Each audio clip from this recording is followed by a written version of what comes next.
nepadarome, tol mes esame toli nuo pergalės. Prezidentas Gitanas Nausėda.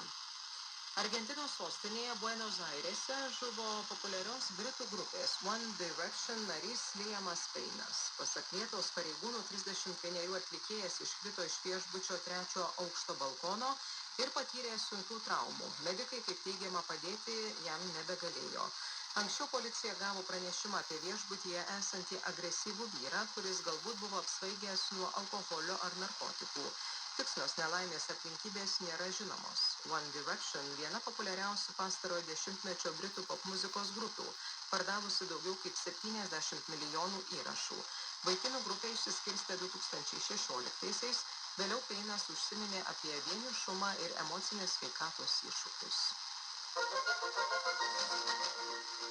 Šiuo metu temperatūra svyruoja apie 90 laipsnių šilumos, ateinančią parą giedra ir sausa. Naktį bus nuo 3 laipsnių šalčio iki 2 šilumos, pajūryje iki 5 šilumos, o rytojaus dieną 10-15 laipsnių. 13 valandų 5 minutės. Lietuvos diena.